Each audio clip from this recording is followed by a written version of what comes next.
One thing I wanted to bring up at the beginning, because a few people have asked me about it, is that something interesting has happened in this group as this relationship series has unfolded. Something that I've found very interesting and that I don't personally understand.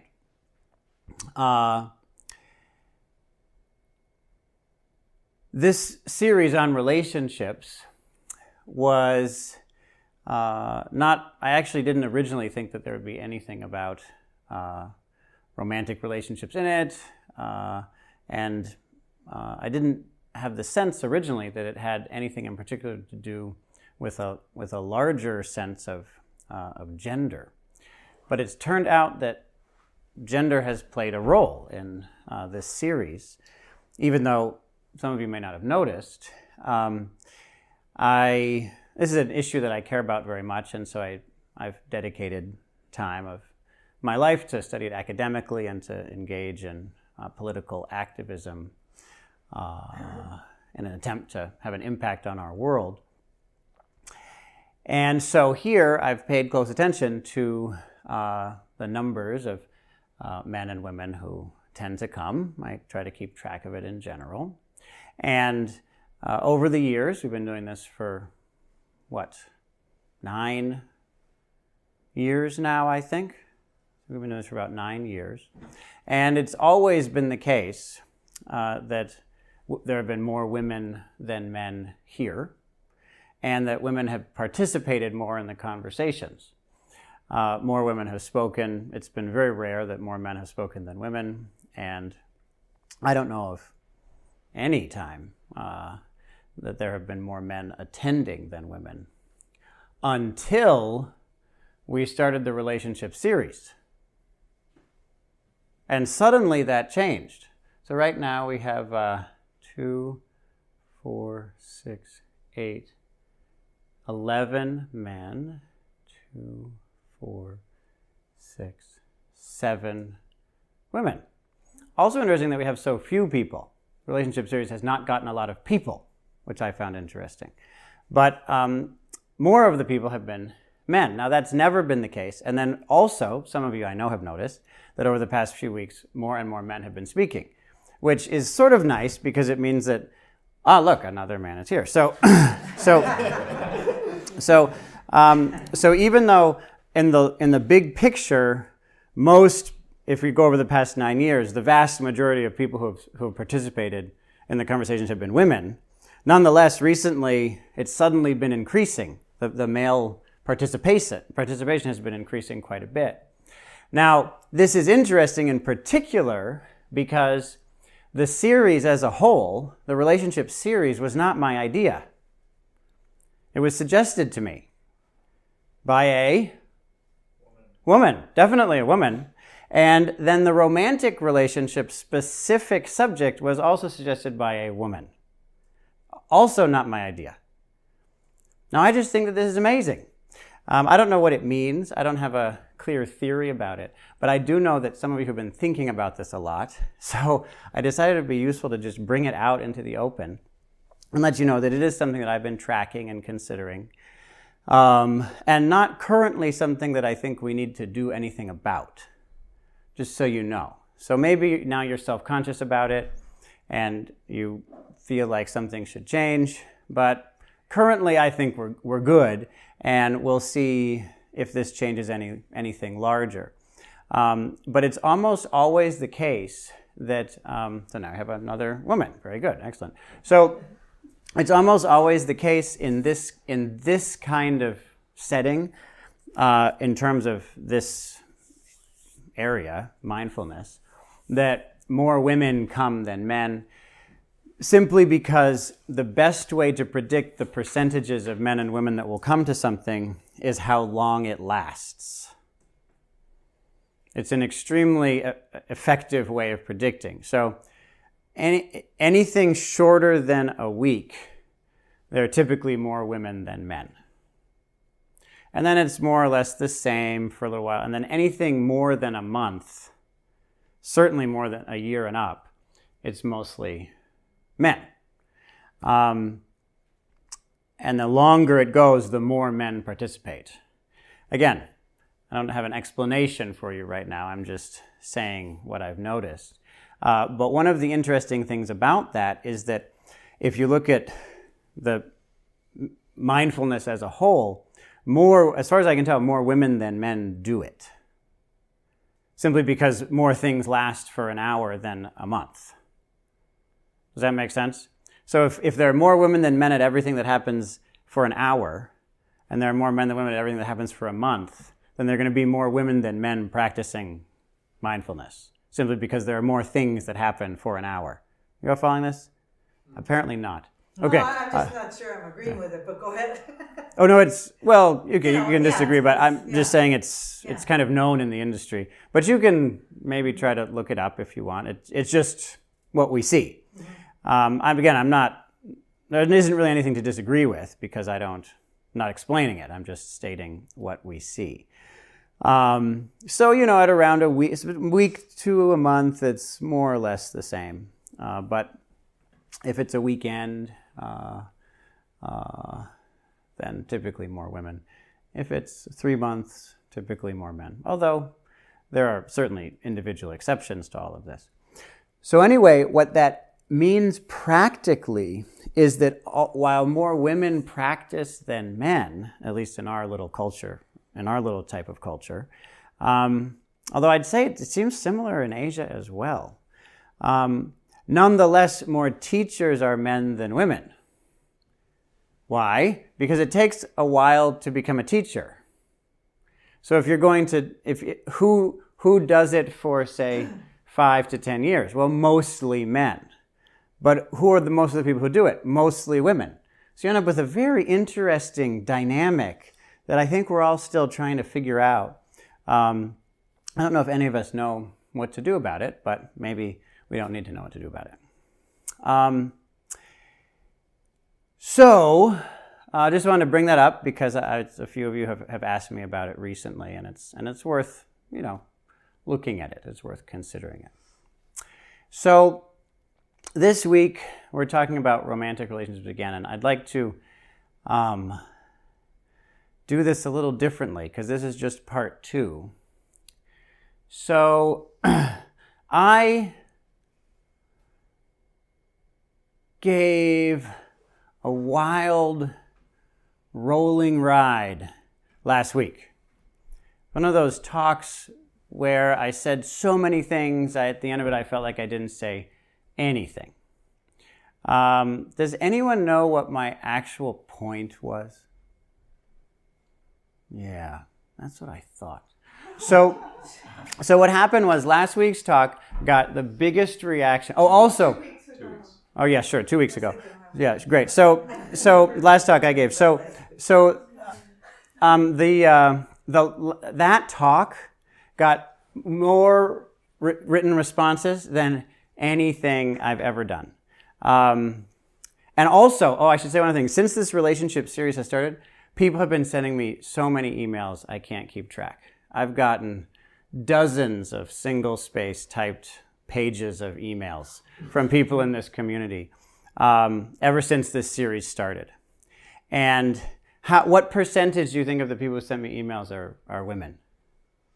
100, yes.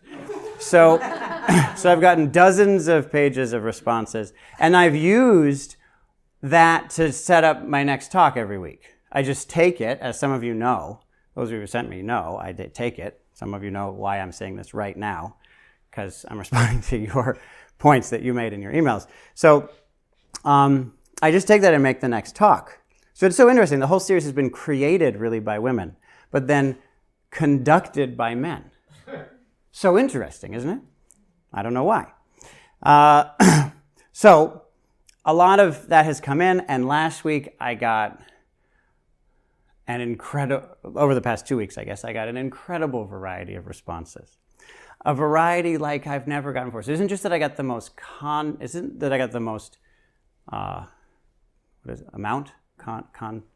quantity. I also got the most diverse content. Just amazing diversity of content, which is to say that as far as I can tell, no two people heard the same talk. People got wildly different things out of it, which I think makes sense because, as I say, I said so many things that I didn't say anything, which means that everyone could hear what they came to hear, which is why it was such a hit. I mean, it was by far the most popular talk. I got so many compliments. Stellar, spectacular, your best talk. One of the best talks I've ever heard. I got lots of things like that. And unfortunately, in my opinion, it was not a good talk. It was one of the worst talks I've ever given, mainly because I didn't say what I came to say. Well, good news, you got to hear what you came to hear, so that's good. Sorry, I missed it. Shinzen told me when I was becoming a teacher at first, he said, you have to remember that the vast majority, 90% of what people will hear you teach is either what they hoped you would say or what they feared you would say. They'll come in with those two sensors ready, and whichever thing your first few sentences are closer to, that's all they'll hear for the rest of the talk. They'll just hear you saying the thing they hoped you would say, and they'll say that was the best talk I ever heard. Or they'll hear you saying what they feared you'd say, in which case they won't come back. And it's going to be very rare that anyone will hear what you're saying. So last week, I don't know if anyone heard what I was saying, but this is what I was saying. I was saying romantic relationships are pretty much terrible. Did you get that? Yeah. You got that. Oh, yeah. Very good. I've said it many times. And they're nonetheless, they can be worth it anyway, because that can be a part of your vow, of your way of serving the world. That partnership can be a way that you can serve. So even though a romantic relationship is not your best shot at happiness, it may be, for a lot of people, your best shot at service. Your best shot at doing good, at fulfilling your potential to improving the world. That is possible. Of course, they give temporary happiness occasionally, but mostly what's on offer is how can we together support each other in making the world a better place? Is that in our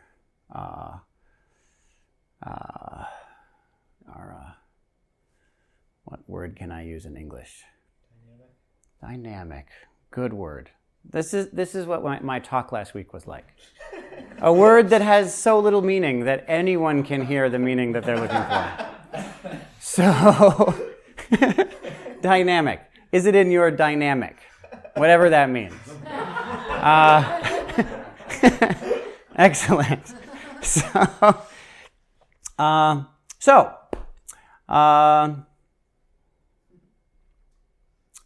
I'd like to talk a little bit more about that.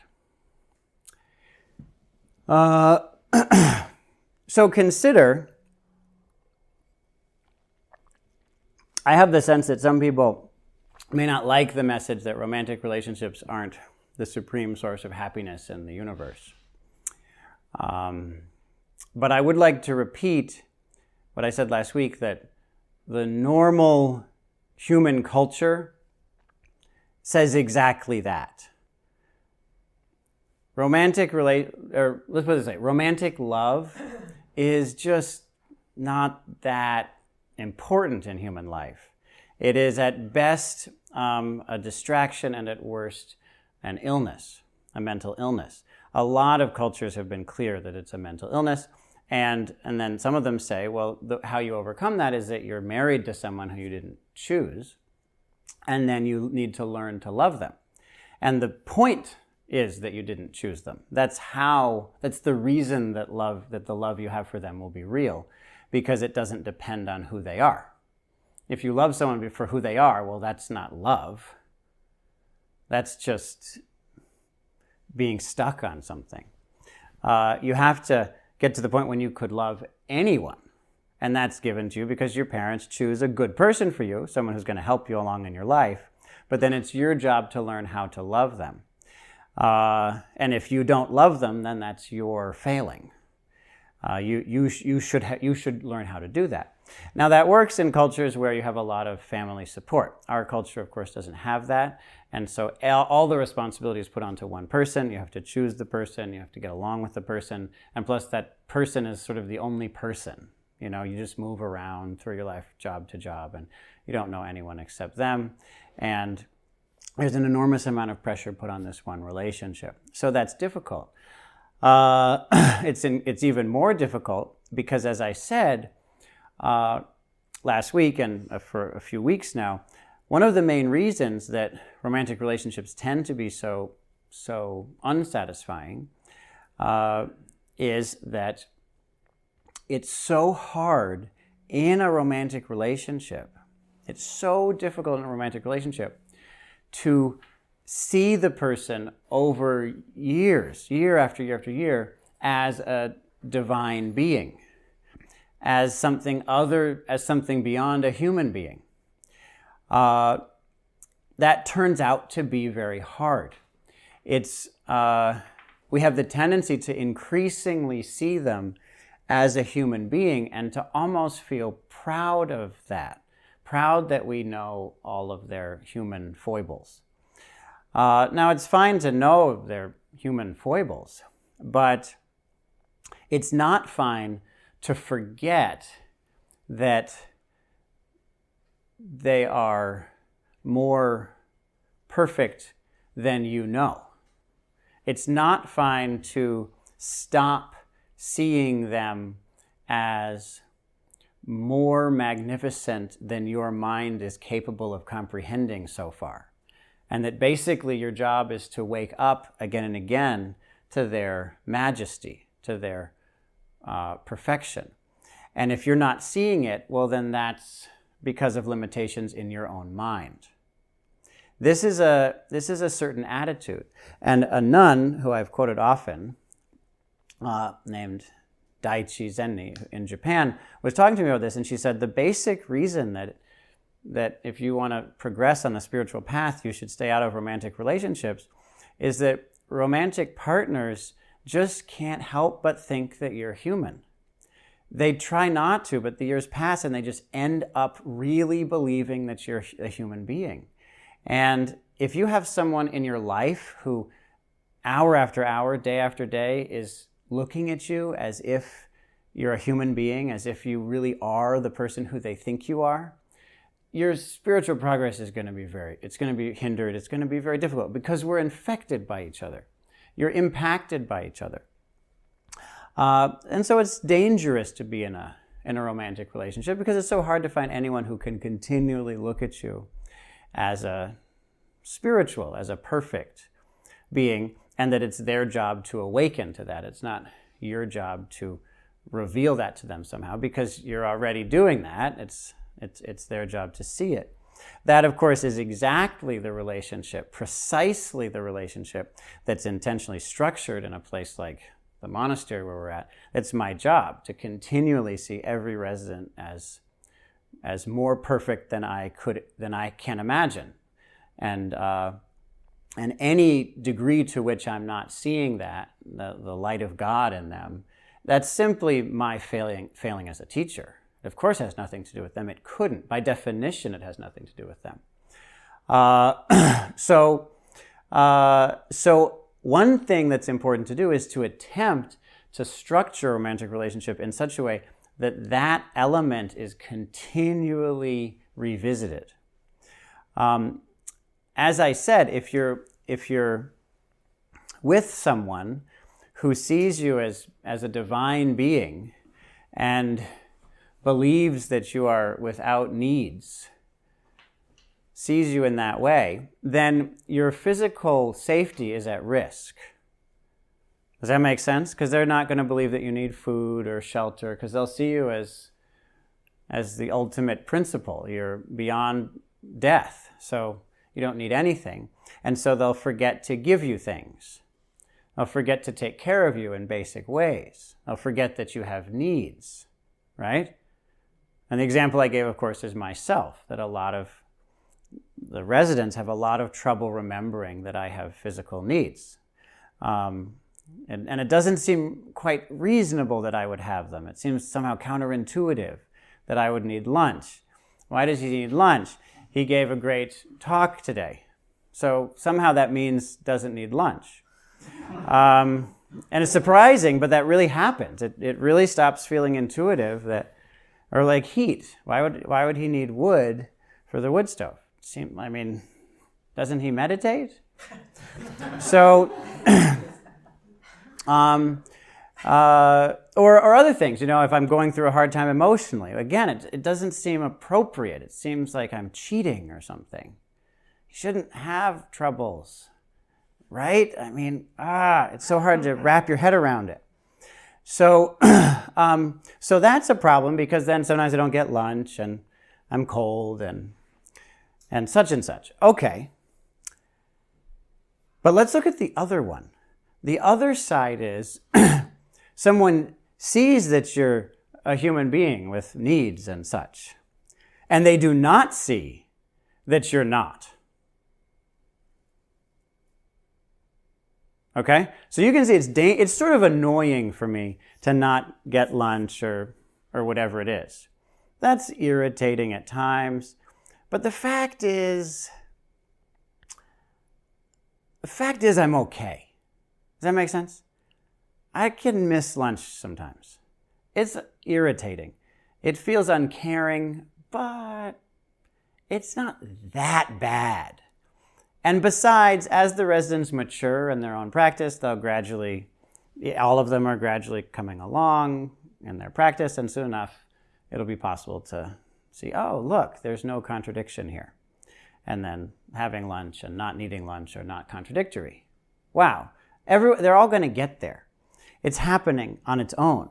But the other direction is actually more dangerous, because if the person sees you as this physical body and you're a human being with failings and all that, and they spend time with you and there's no structure in place to help to constantly, daily mature them and remind them, whether they like it or not, that you are not a human being, that you are not flawed, that you are not needing.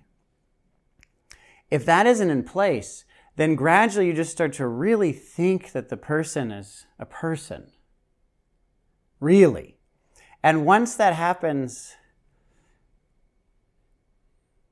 well, you're hurting them, of course, by looking at them that way every day. But you're hurting your own heart also, because you're practicing convincing yourself. Here's this person who you know so well. You start to really convince yourself that you have confirmed that they're just kind of inherently flawed. Sadly, that's too bad, but I know this person really well, and they really aren't a perfect divine being beyond what I could ever imagine. In fact, they're just sort of annoying. Oh no. What that's doing is of course, it's hard on them, but even more than that, it's convincing ourselves that we are convincing ourselves that that's really what we people are. We really are this flawed, limited, needy person. And if we convince ourselves of that with this one person who we really know, then we're subtly telling ourselves that maybe everyone is maybe I'm like that. Everyone's probably like that. That is deeply damaging to our own spiritual path, to have that real belief. And you can't just talk your way out of that belief. You can't just say, oh, I shouldn't believe it. I heard a talk on Sunday evening and now I don't believe it. It doesn't work that way. If you continually look at them that way, that's what matters. You can't just talk your way out of it. You can't reframe it somehow. If you're really seeing them that way, the only way to change that brainwashing, the indoctrination that you're doing to yourself, is to see them differently constantly. And that takes hard work. And so the reason I say it's more dangerous is that if you go down the road of this person is a perfect spiritual being, but I'm going to live with them, then good news, time will pass and you'll be forced to deal with the cognitive dissonance between they are a perfect spiritual being and they're a sort of irritating, needy human being. Right? It feels like real dissonance, but you're forced to deal with it until you notice that it's your own mind that has created that duality. The issue is that if you have the other one and you think they're this just sort of annoying human being, well then that can just take off. And the other one can be left behind. And you can completely lose track of their, whatever we'll call it, divinity, if we're going to call it that, whatever the word is. If you lose track of that, the relationship has been lost. It's gone. And it's tragic. That's tragic. So you need something to continually remind yourself that they are more perfect than you think they are, more perfect than you are capable of seeing. And that you don't see it is because of a failure of your own vision. To see the other case, like they don't bring me lunch, right? So then maybe I'll say, hey, bring me lunch. And they have to, oh, dude, lunch. So they didn't want to have to realize that. But they had to anyway. That's really good. You need to be in a position where you don't want to realize how wonderful this person is, but you have to do it anyway. That's what you need in your relationship. It's needed. If you don't have that, then given the amount of pressure that's on these relationships right now, it's going to be very difficult to maintain a healthy romantic relationship. Okay, so let's say you can do that. Let's say you get to the point when you can continually remind yourself, force yourself to remember how wonderful they are. There are plenty of techniques for this. Let's say you get to the point when you can do that. Is that enough? No, not at all. Not even close. Why? Well, let's consider this point very carefully. These talks always go too long. Consider this point very carefully. Very, very carefully. You're in a romantic relationship. Just imagine you're in one. If you're really in one, imagine you're in the one you're really in. But imagine that you're in a romantic relationship, okay? Why are you in it? Consider that for a moment. Why are you in it? Why would you spend all this time with this person? Why would you want to be with this person? Why is that important to you? There's so many sacrifices. Why would you want to be with this person? And now consider this question. Now that you've brought up why are you with them? So this question. Let's say that you did this practice and you realized with certainty that you yourself are flawless and you have no needs. None. No needs. No wants, no needs. You are lacking in nothing. Do you still want to be with that person? Are you still interested in being with them? Remember, they offer you nothing. Remember, if they offer you something, then that's because you still have wants and needs. But we're assuming that you've done this practice and you realize you have none. Why are you still with them? Would you not end the relationship? Because this is what happens for a lot of people. They enter the relationship because they have a certain set of needs. They then do this practice or some other practice, they mature naturally, and they no longer have those needs. They themselves mature beyond those needs. And then they look at the person and think, why am I with you? I don't need you. You don't offer me what I want. But why? Because you matured beyond those needs. So when you enter a relationship, you have to assume that whatever you need this person for, soon enough you won't need them for that anymore. Because you're going to do a practice. You're going to mature beyond whatever you needed them for, which is good. Because the real problem for people is that they try not to mature, or they hope that their partner won't mature so that they will continue to need each other so that they can stay together. If that's the relationship you're in, you're better off without it. Don't have that kind of relationship. And let me be clear, you're better off without it doesn't mean you should leave the relationship. Right? That's not the meaning. The meaning is the way you're interacting in that relationship is broken. That's what has to change. You may stay in the relationship, but the way you're in the relationship is what you have to change. You're better off without that kind of relationship, this needy relationship in which you hope that no one has personal growth so the relationship will remain stable. That kind of relationship has to change. It has nothing to do, so get this out of your little head, it has nothing to do with who you're with. It has to do with how you're with. It's a completely different question.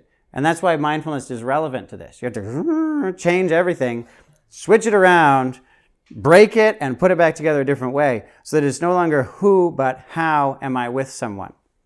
That's very important. Once you have that shift, then finally you're in a position to answer the question of why would you be with them even though you know at some point you're not going to need them for anything you currently need them for. Why would you anyway? And the reason is that this path is about relationship. This path is about friendship.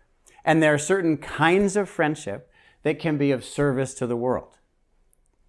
It's not that I need you for anything, but it's that friendship is the point, is the basis, is the core, is the end, is the means, is the entirety of this path.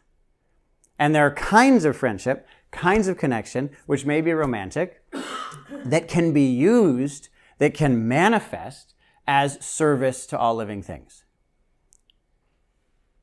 That, as far as I can tell, is the only remaining reason.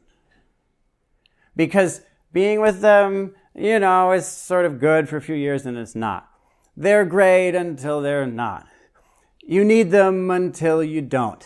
All these things happen and you just end up cycling through people so that they can fill the temporary needs that you unfortunately hope you continue to have so that you can not have to date someone else now. But setting all that aside with this practice, setting all of it aside with the practice, if you can use the right to set all of that aside, there is still, for not everyone, but for some people, many people, there is still a reason to be in a romantic relationship, which is true love, meaning love for all living things, compassion for all living things, and that there is a way for this partnership to manifest a vow that's beyond my vow. And so that point is where we have to end for now. That point is crucial because of all of the things I got, from commentary on postmodernism to questions about modern media to, well, anyway, I don't have time to go over the various topics that I got over the past few weeks. But the one thing that came in the most was, what if your vow and your sacred commitment to someone are in conflict? And the answer is, they're not. Deal with it. Because your vow has a word in there that's poisonous. Can you guess which word is the poisonous word?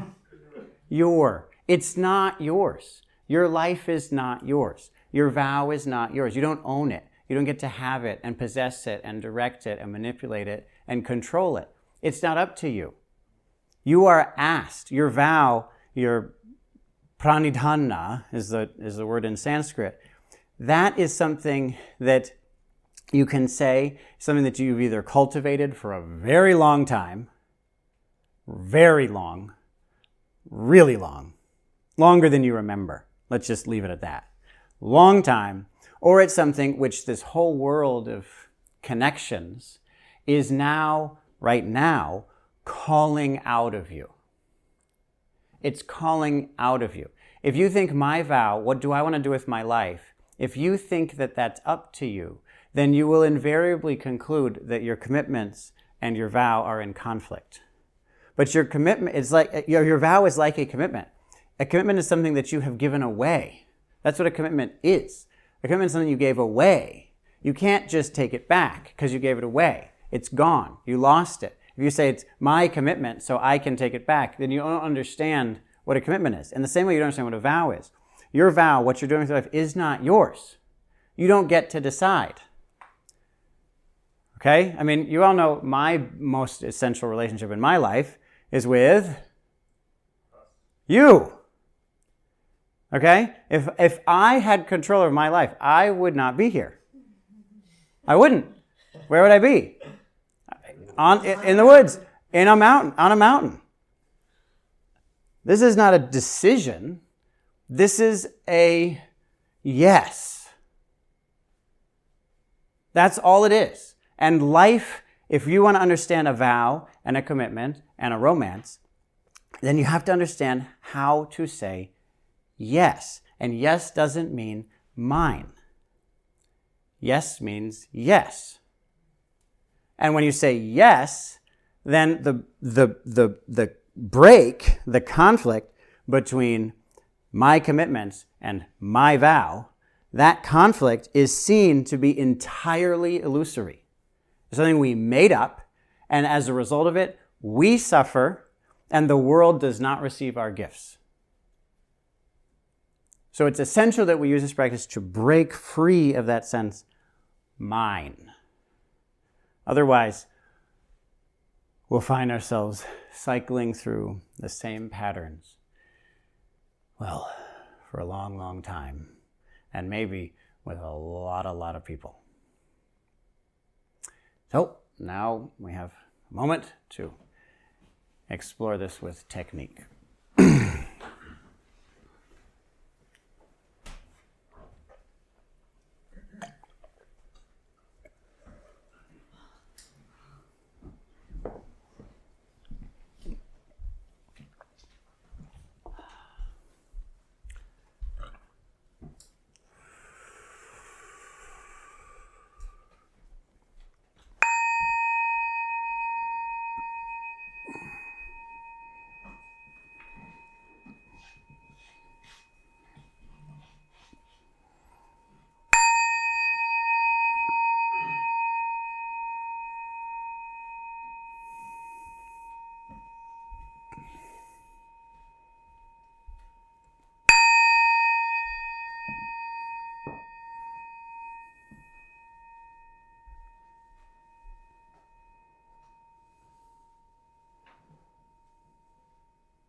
Take a moment to find a stable, upright, and relaxed posture.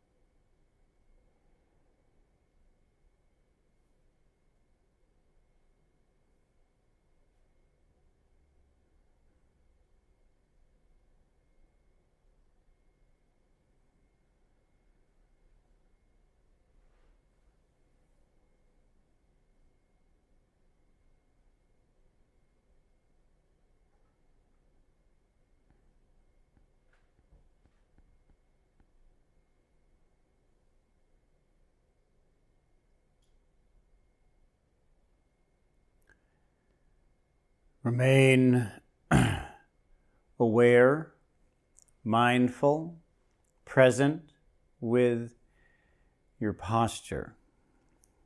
Ground your awareness in your body, paying attention to what it feels like to sit here now.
And ground yourself even more in your body by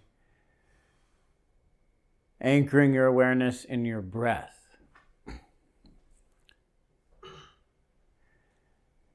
And be aware of your breath from the tip of your nose all the way down deep in your belly, lower than your navel.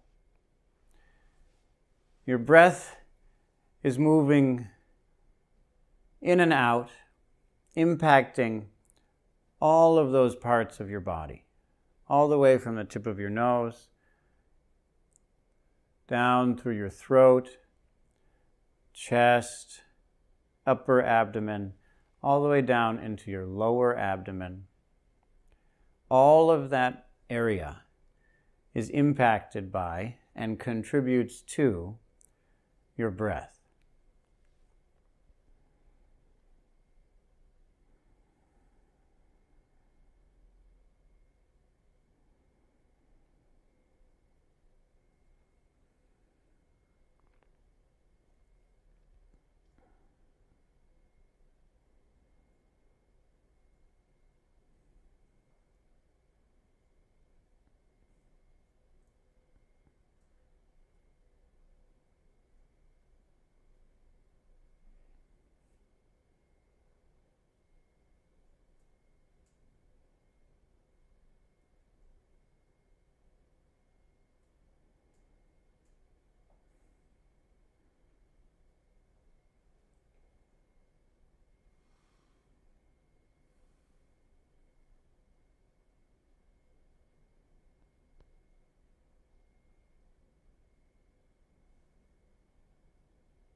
And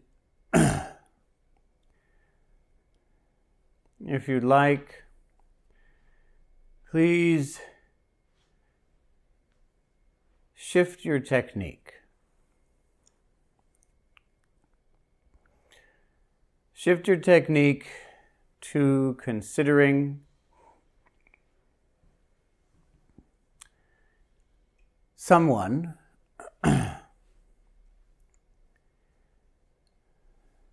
if you'd like, then certainly a romantic partner. Either if you're in a relationship, a romantic relationship, then that person, or if you're not, then an imaginary potential partner for you.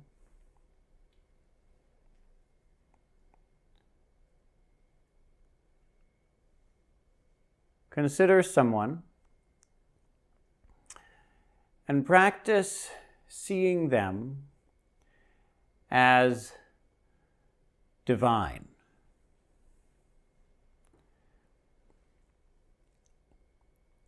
Now, the good news is that perhaps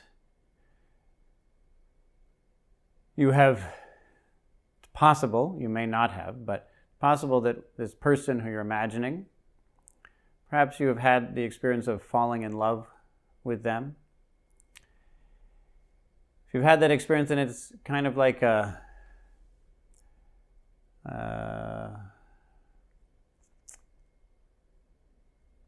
approximate version of what it is to see them as divine. It's not the real thing, but it's a very useful starting point.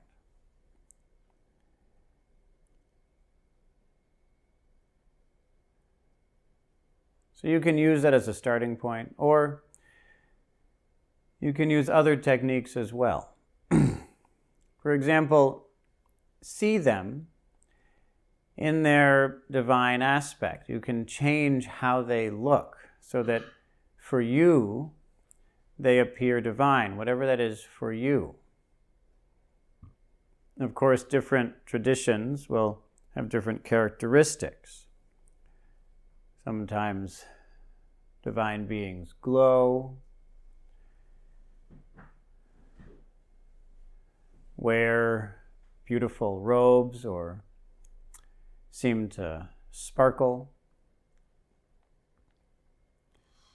You can imagine them demonstrating whatever emotional valence is for you divine.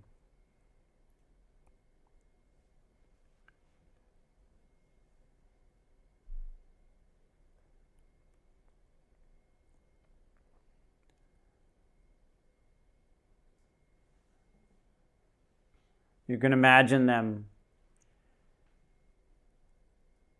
looking upon all living things with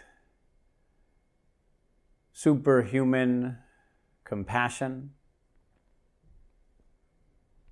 supernormal compassion.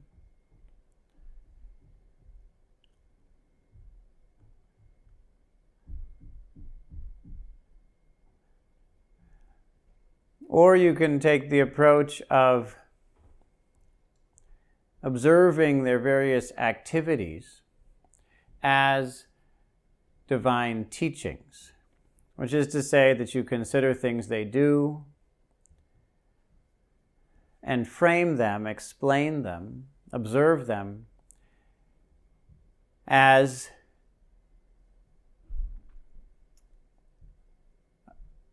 a guidance for you.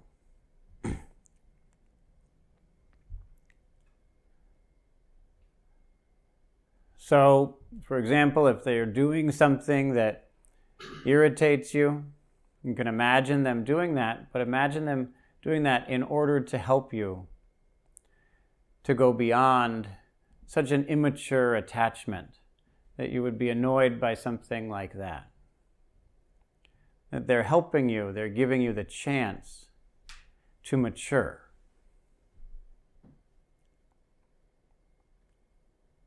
And in fact, you can be grateful for them that, given that they're already enlightened and free, that they're nonetheless willing to trap themselves in such difficult circumstances and spend so much time teaching you. They must really love you to appear to be so flawed, to seem as if they're mistaken.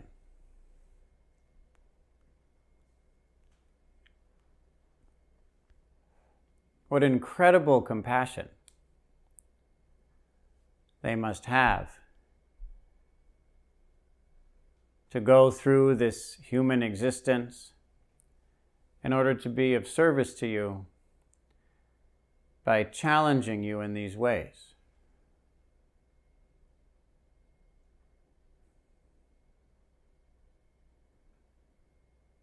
Giving you the chance to see things in better ways and to respond in better ways. Of course, anyone can tell you, but if they're willing to be in a relationship with you, they're giving you the chance to actually behave differently, and that's where the real maturation happens. How incredible that this saint, this angel, this bodhisattva loves me so much that they're willing to look, to act, to speak, even to feel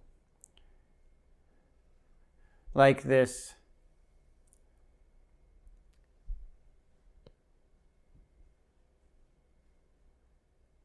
weak, confused, suffering human being.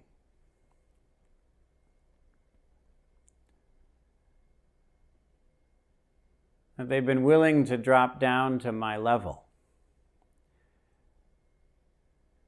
in order to lift me up. Amazing. What gratitude we have.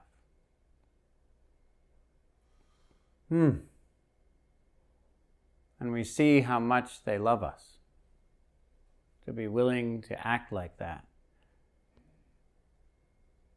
for our benefit.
continue to do this technique even after I ring the bell to commence the movement period. It's very important to continue with this technique even if your eyes are open and you're looking at people. You can continue to do the technique, but with them as the object.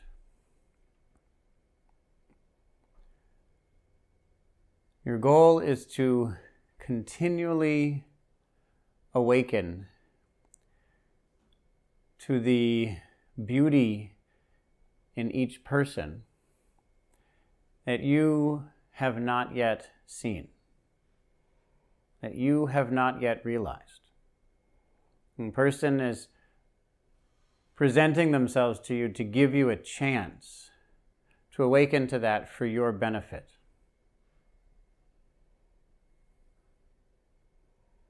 Because you will be happy if you can see that aspect of awakening. They're presenting it to you, but intentionally presenting it in a way that you cannot yet see. And this moment is your chance to see it for the first time. If you choose to move around the space, look at each person in this way. If you choose to remain still, then consider whoever it is that you've chosen as the object. Consider them in this way. I'll ring the bell in a moment, and then for about 3 minutes, we'll be able to move around the space, get water and such if you'd like, and then we'll return and move into the next portion of the guidance.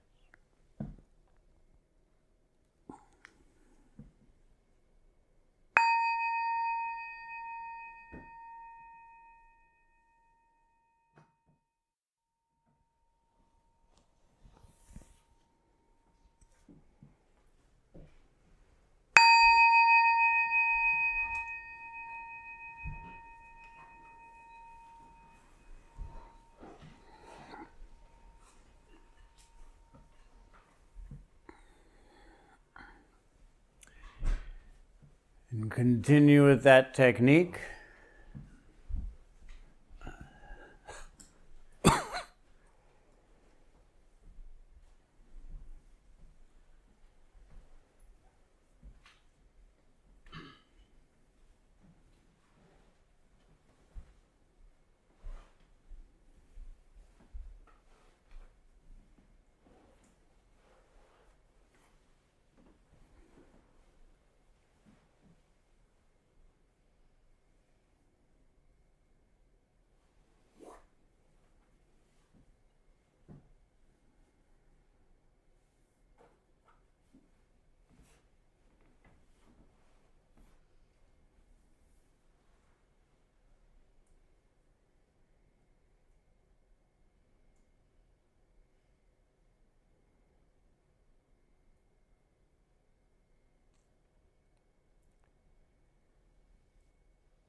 Now, if you'd like,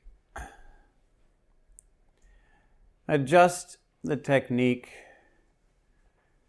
somewhat by shifting the object to yourself. Now, rather than considering someone else, a partner of some kind, to be divine and flawless, Look at yourself in that way.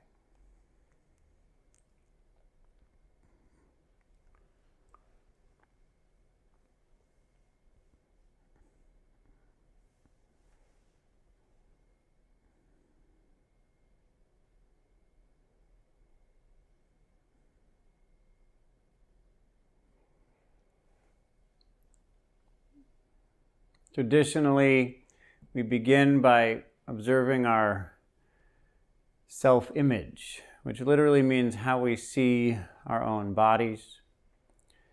See your body as being whatever you consider to be perfect, which is to say that your body has no problems, no ailments, no issues.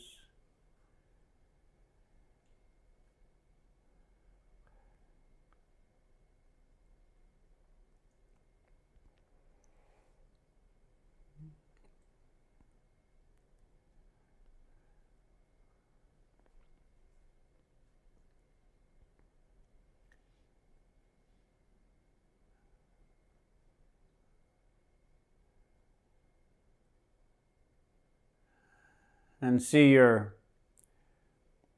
mind, your heart as the same.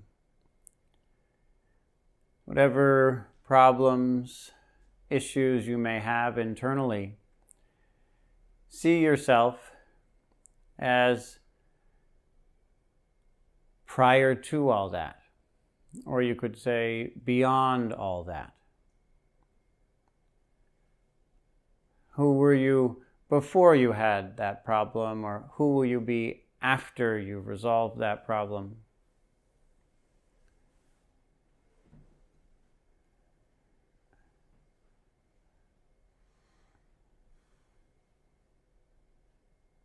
See yourself as a person of endless wisdom and compassion.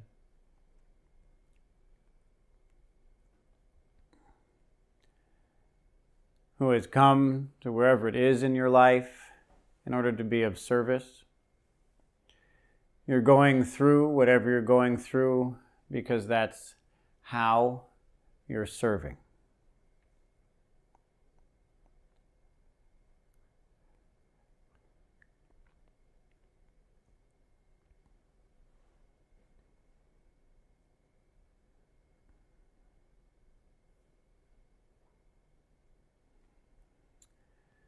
You don't have needs.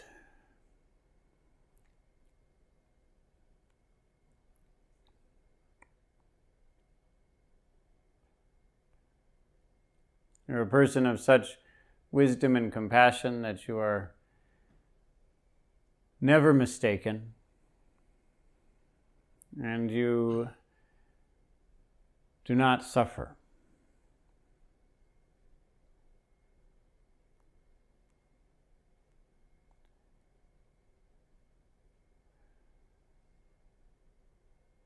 See yourself in that way.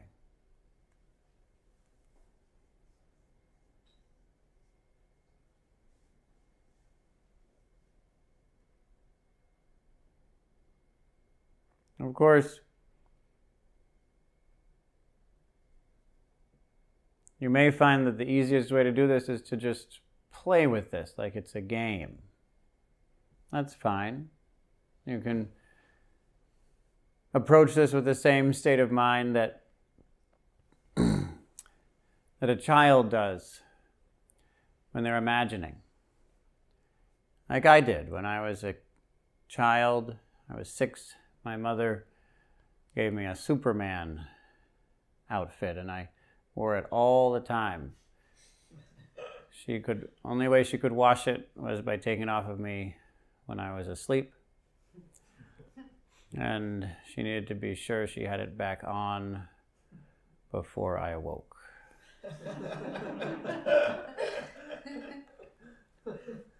So with that same childlike, innocent,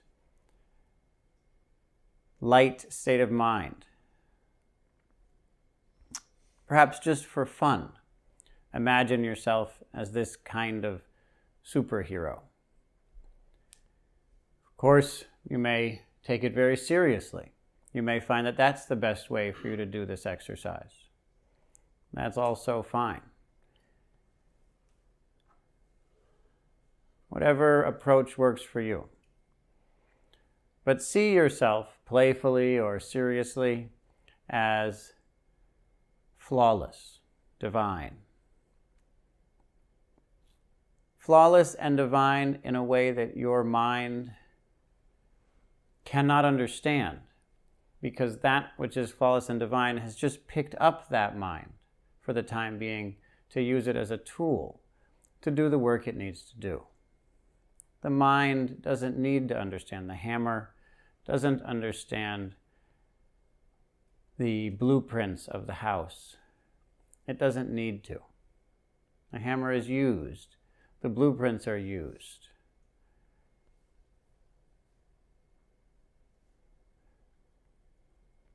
So without needing to understand, have deep trust that you yourself are already, right now, flawless, divine, without needs, and in fact without wants. Because there is nothing that could be offered to you that would make you, your situation, any better than it already is. Consider yourself in that way.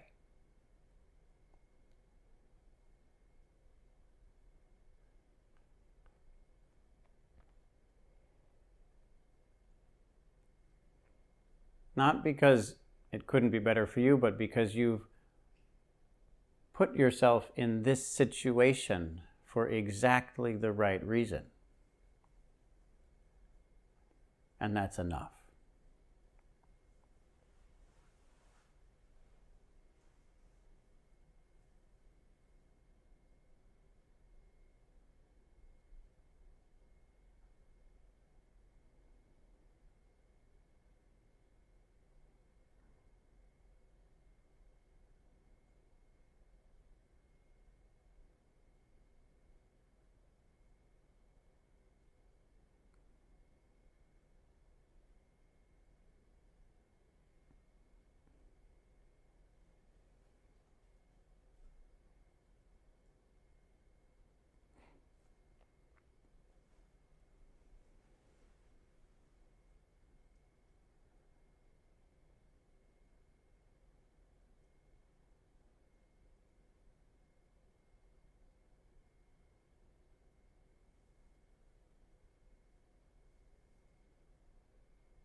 And now,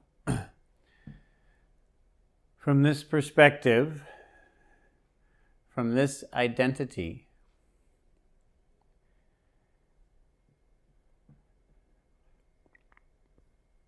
knowing that soon enough, as you practice, as you mature, as you purify, you will, in truth, be this person.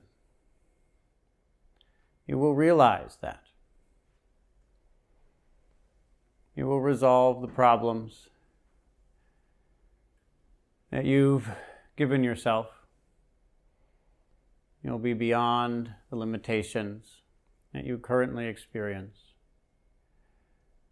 Knowing that this is what you are returning to soon enough. From that perspective, why would you enter, sustain, protect a romantic relationship?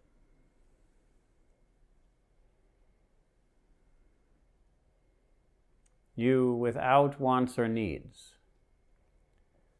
What motivation is there to do that?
This is the time for questions and comments and discussion.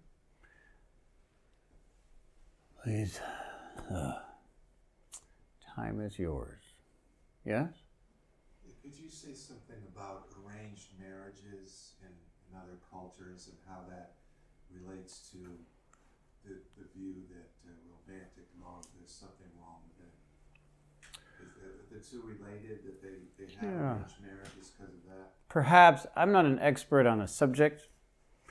I've lived in places where there are arranged marriages. I've myself been the minister, as we say here, of, I don't know, say 100 arranged marriages. I've married maybe 100 people in that way, or I guess 200. 100 ceremonies. So I'm familiar with it from that perspective, but not from a theoretical perspective. I've never participated in actually doing the arrangement. I've never been myself in an arranged marriage. So I'm not an expert, but I can tell you a few of the things I've heard from people I've spoken to briefly in their living room over tea when really we were talking about something else. If you get a sense of that, so I'm going to keep this brief because I have so little to offer. But the sense is that there's an overarching theme in human culture over the past thousands of years that romantic love is not a very trustworthy mental state. You make bad decisions when you're subject to it. Our culture looks at it very differently, sees it as an exalted state, maybe even the point of human life. And the point, what I was saying before, is that that's very unusual. If you are in an arranged marriage, then one of the benefits that you receive is that the basic problems with being in a marriage have been obviated by the two people who you know who are most qualified to do that. Your parents, who have been in a marriage for quite a while, in general, of course. Of course, you may have lost one or both of your parents, but I'm speaking in very general terms right now. That they have been in a marriage, they know what it's like, they know what really matters in the long term, in a way that a young person who's never been married couldn't. And so they avoid the basic problems as well as they can, and they try to help you. They find the person best for you. They love you, obviously, so they're going to try to find the person best for you. And it's understood that they're probably better at that than you are. And then it's your job to take care of the love part. So they give you a person who's going to be good, and then it's your job to fall in love with them. And that's very important because that's an opportunity for you to grow. It's not just that you find someone who you happen to like and you fall in love with the person you're currently mature enough to fall in love with. Instead of that, you fall in love with the person who has been chosen for you, and you need to grow into that love. So that's just about everything I know about the subject. Sorry that that's not an area of expertise for me. Maybe there are other people who have more to offer in the group. Yes? I can talk later about it if you want. Or Now's a great time. Sure. I have a bunch of them in my family. My parents rebelled against arranged marriage. They married out of love, but mom and family were. And I think just one of the philosophies that's different is the idea that love is something you build is inherent, as opposed to here where love is something you expect. That you expect to find someone where it's just going to work, and if it doesn't work, it's the wrong person. Versus you could take anyone and work at it and build it, which I think is a very healthy attitude that comes out of arranged marriages in my family.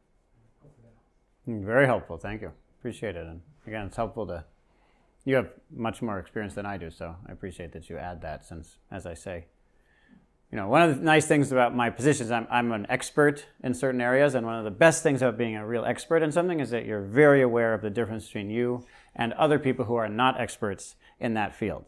There's often a huge difference. And even better than that, the corollary is that you realize all the areas where I'm not an expert, there's probably a big difference between me and them in those areas. So I appreciate, I don't know if you're an expert, but you're certainly more of an expert than I am, so I appreciate your contribution. Anyone else like to add to that? Yes? Historically, like thousands of years ago, marriage had nothing to do with affection. It was merely just economical. Right. So that was just a way to create alliances between tribes or Mhm. to signify, that you're not at war with one another. Right, so those are, I think, if you don't mind my pushing back just a little bit, you made some rather extreme statements. Nothing to do with affection and purely economical. It's maybe not as extreme as that, but I think economics, tribe alliances, very, very important, probably more important in many cases than compatibility between two people. And that's very important as an economic unit. My way of looking at that is that this economical could mean, so economics is the study of what? If you take the Latin meaning of, is it a Latin word? Echo, Greek, Latin? Anyone know? Anyway, one of the two, what? I said you're the expert. I'm not the expert on that either. So, but if you take the meaning of that, what is it? What is it the study of? Nope, not at all. Not systems? Well, isn't it interesting that the word economics has the same root as the word ecology? So what's the meaning? Home. Home. Habitat, home. So it's the study of how you make a home. That's what economics is. Although nowadays it isn't even really that. But that's what it was. And so I know that because I actually am an expert in economics. I have a degree in economics.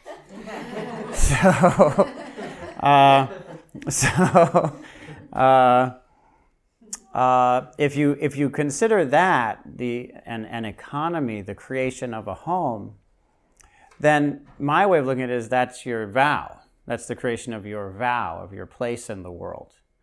And so in that way, it's very similar, actually. You would marry someone in order to run a farm.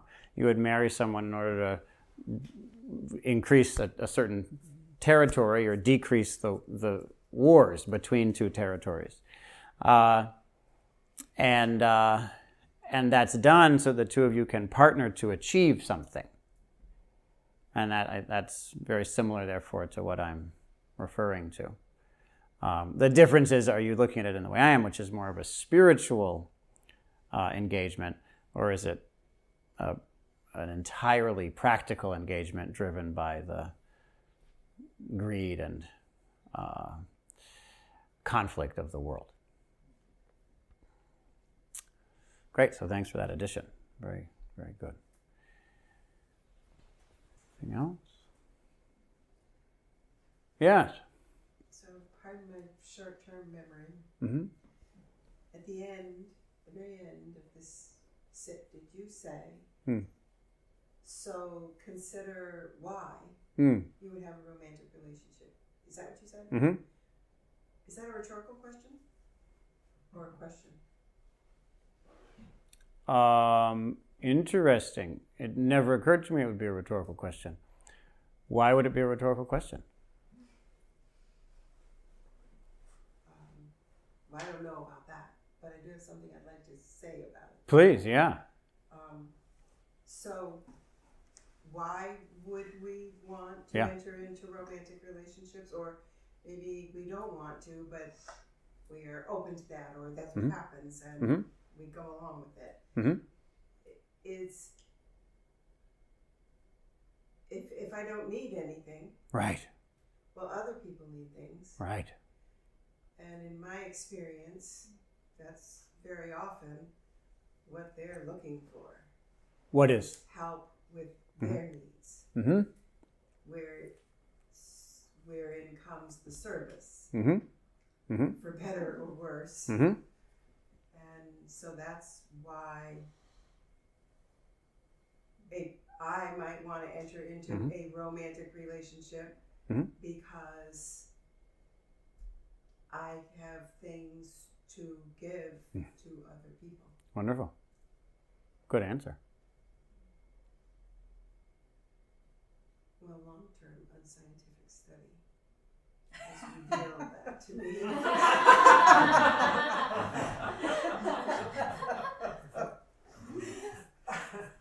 Very good. Good study. Longitudinal study. Yes. Yes. Right. Yes. And you can't really avoid it, it seems like. Avoid which? As divine being, Mm-hmm. I'm required to serve. Mm-hmm. Right. So it isn't really Right. about what I want. Why would I want to enter into a romantic relationship? Wonderful. And then I noticed in your talk, you sort of expanded, I thought, a little bit that idea of romantic relationship in your conversation about being at the monastery and eating lunch. So it's a close relationship. Right. So it's just a little. Right. The reason I use that is that I've actually never been in a romantic relationship in which it was consistently, in which a awareness of the other's divine nature was maintained long term. And so I had no choice but to choose a different kind of relationship to give that example, unfortunately. But maybe people here are going to pull it off. Yes. Well, I'm married to my children. Right, although, It's no, you're not. Romantic. No, I'm not. But it's not romantic, but it Yeah. has many of those qualities that you've been talking about over. Absolutely, those are relationships, and yet, Not intimate. well, not what I mean when I say a romantic relationship. And so there are specific challenges in that kind of relationship to achieving that kind of relationship. Does that make sense? Within a romantic relationship, there are certain challenges within achieving that beauty of connection. Specific kinds of challenges. Of course, every relationship has its own challenges in that way, but this kind has its own specific set of challenges. This is what I've been trying to speak to.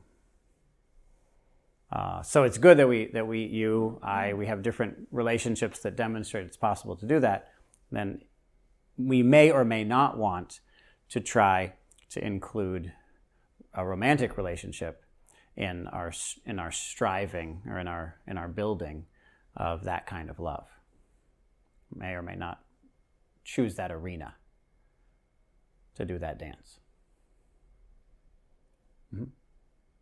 Well, I'll just chime in a little bit here with my first person experience. Is I got married older as a 49-year-old. And I think because of that, maybe I went into it more like, oh, I really want to try being married before I die and see what that's like. Mm-hmm. But I think there is that sort of, I can see both qualities of that we're sort of in it together in a partnership of doing service. I think that I see us as a partnership doing service. Where what brings us together is our love of other people. Mm-hmm. And so that's a kind of enduring quality, and maybe you'd say that that's the divine quality of our relationship that sort of endures regardless of all the chop wood, carry water kinds of partnership issues that can be challenging on a day-to-day basis. But anyway, that's how Great. I experience it. Beautiful. Beautiful. Yeah. So I'm a divine being, and I don't need anything because I'm perfect. But as was pointed out, as a divine being, I'm supposed to do service, or I'm to be of service to others. Do you want to be? I'm sorry? Do you want to be? Well, as a divine being, wasn't it pointed out that person is to help others. Oh, well, maybe not. It's up to you. You can define the divine as you wish. Well, I've defined it to be of service to others. Excellent. In a Great. sense. Wonderful. And all of these other, because everybody I look at is enlightened or divine. Mm-hmm. All of these divine women are fighting for me. Mm-hmm.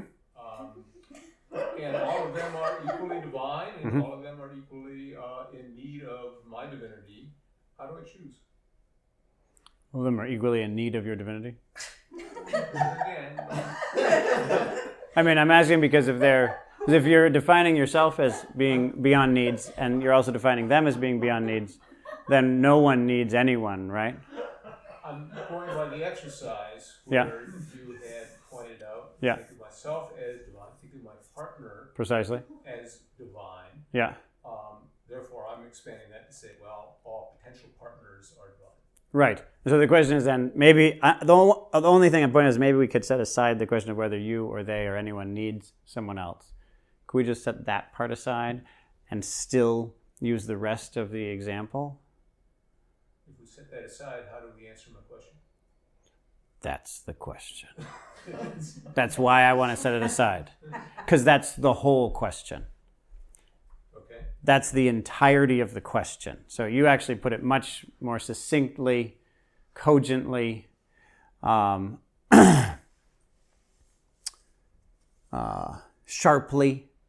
Why don't you put it more blatantly? than I did. One person can do it? Well, no, the way you said it is that you're divine, they're divine, and so and yet we need each other. So how do you choose? But I just want to leave that one bit out. They are, you are. How do you choose? Leave it at that, because then the question has to arise. Well, why would I choose at all? That's the first question. Why would I be in a relationship if I don't need to be in a relationship? To offer my services to another being. Yeah, to another being, maybe, or to all beings, maybe. That there's something happening there. There's something that has been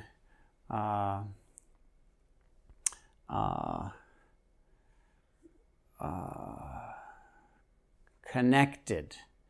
There's some. Oh no!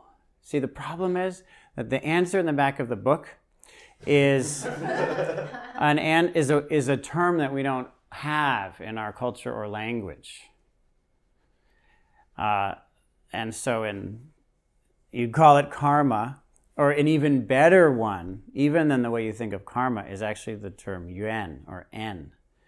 Does anyone speak Chinese? No one here speaks Chinese. Japanese would work too. So Japanese is en, Chinese is yuan, and it means karmic affiliation. It means that there's a mysterious set of connections that we have with each other. And and if you fight against those connections, okay, there are connections that we have with each other. If you grasp on in a selfish way, then you won't be moving in accord with those connections. The reason I wanted to remove the I need or they need is that that's the grasping on in a selfish, insecure way. That self-centered, insecure grasping prevents the natural flow of this yuan. So then you say, so set aside all of that self-centered grasping. Yes? Set it aside. You don't need them. They don't need you. Letting go in that way, is there still a reason to be involved? And the answer is, well, you also don't want to obstruct the movement of that yuan. You don't want to grasp onto it. That's a way of preventing it from functioning. And you don't want to prevent it. That's a way of obstructing its functioning. By neither grasping nor fighting, what happens? That's the answer to the question. Does that make sense? It does, and I mean, you did I didn't mean to say because we're both divine, there's a neediness or a need. Right.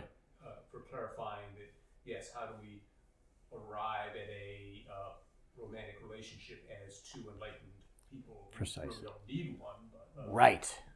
have fallen into one through your yen.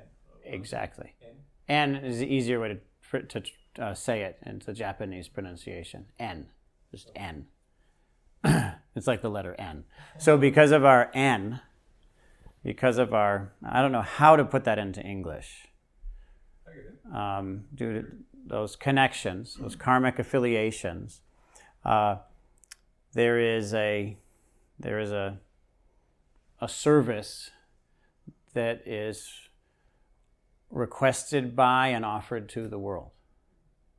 So the advanced person dating should be aware of the relationships that would result, perhaps, down the road in a ideal marriage. Well, now it's a very technical question. So, big question. Yes, it's possible that you might be aware of that. That would be great, of those connections. But you don't need to be aware of the connections. It would be great if you were, but it isn't necessary because all you have to do is not fight against them. And you don't actually need to know what they are in order to not fight against them. Okay, you could imagine going into a room and getting into a fight with someone you don't know. Or you could imagine going to a room and not getting into a fight with people you don't know. In the same way, if you know the people, it may be helpful to not get into a fight with them. You don't need to know all of the karmic affiliations, although it's great if you do. But even if you don't, the act of fighting is itself tangible and identifiable and tractable. So final question, in your real world of experience, Yes. have you met a married couple who have arrived at their relationship through the exercises we were doing? I mean, the enactment of the exercises. Yes, but I've never seen a perfect marriage. Sure, understood. Okay? The So arrival at this yes, divine union. that can be the basis of the relationship, and it's not perfect, right? So I just want to be sure that it doesn't get turned into something that It became a marriage through being or closer to being perfect. yeah, through a less selfish and delusional process. There is certainly a spectrum of selfishness and delusion in the formation of romantic relationships. Don't you think that's in any relationship, though? There's no real No, yeah. perfect relationship, friendship, this and that, you know. That's a good question. I mean, because I think even friendships, you know, it is a mysterious thing, you know, what draws people together Yeah. as friends. And some of it is kind of mysterious because you find yourself being friends with somebody that, if I would have thought, I wouldn't have picked this person because they have some different views Right. and whatever, but you connect on some kind of, but it's nothing like Right. that is ever perfect. Yeah. The only case where I think that is possible is in a relationship that is a spiritual relationship. There maybe you can get there. It's not that they're a perfect person necessarily, but a spiritual friendship, a spiritual, either because you're partners, you're colleagues, or because of it's a teacher-student relationship, that's even more common. It may be possible under those circumstances to find it. And the reason I bring it up is that it's so common for us to hear about those relationships and think that the reason that... So, for example, there's a famous book called the Words of My Perfect Teacher. Yeah, so it's common that you'll have people refer to their teachers as perfect, right? Spiritual masters as perfect. It's common for us to actually misunderstand the meaning of that. Okay? It's very common that we think that the reason that they have a perfect relationship, the reason that this person thinks that that person is perfect, is that, oh no, I have no way to express my point other than one that won't work. Well, I'm going to have to follow through. The reason that this person thinks that that person is perfect is that that person is perfect. But see, the problem is that from that person's perspective, they are perfect. So I'm not actually conveying what I'm saying. It's not that that person is perfect. It's just that the person is perfect. Sorry. Yeah, well, this is a hard one to, it's one of those that I'm going to have to roll around for a while because even the other thing of, there's just it's very... so many fine lines in tonight. Yeah, I think, let me put it this is actually a better example. This might work. Let me try, because I'm trying. I'm scrambling here. So I think that this is a good example. A lot of you, neither of them are here tonight, but a lot of you have met my parents. I talk about my parents in most of my talks, and because I'm so appreciative of them. And if you heard, a lot of you may think, wow, he's so lucky because his home life was perfect and there were no problems in it. Some of you may have actually had that thought. Right. See? Even some people admit it. So that's the reason. The reason his parents are so wonderful is that they're wonderful. Well, here's the difficulty. They are wonderful. But why are they wonderful? That's the question to look at closely. That's very important to look at closely. My parents are magnificent, but why? This is a very important question to look at. Why are they? They are everything that I've conveyed them to be. Everything I've described is true. But why is that true?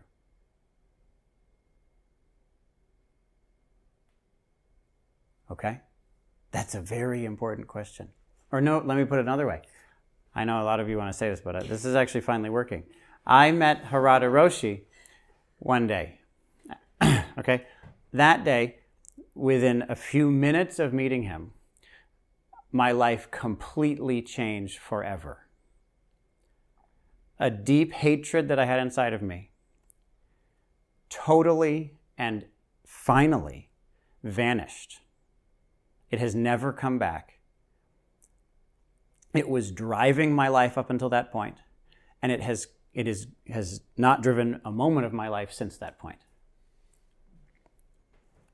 Okay? For that reason, I could say he's a perfect teacher. But here's the question. Why would I say that? That's a very hard question to answer. Is it because of him? If it is, then why doesn't everyone who meets him have that experience? So it can't be because of him, because many people meet him and aren't impacted at all. Is it because of me? Well, if it's because of me, then why hadn't I already had that experience when I met the person at the bus stop earlier that day? So what is happening when I say my perfect teacher? What does that actually refer to? And we're going to have to stop there, sorry. Got to stop. I know everybody has their hands up, but we got to stop. More emails. Yeah, boy, you're gonna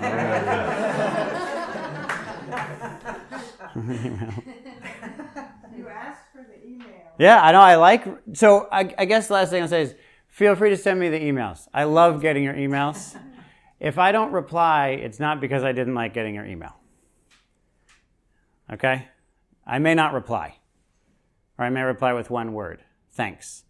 It doesn't mean I didn't enjoy reading it. I did enjoy reading it. I loved it. But So much time. yes.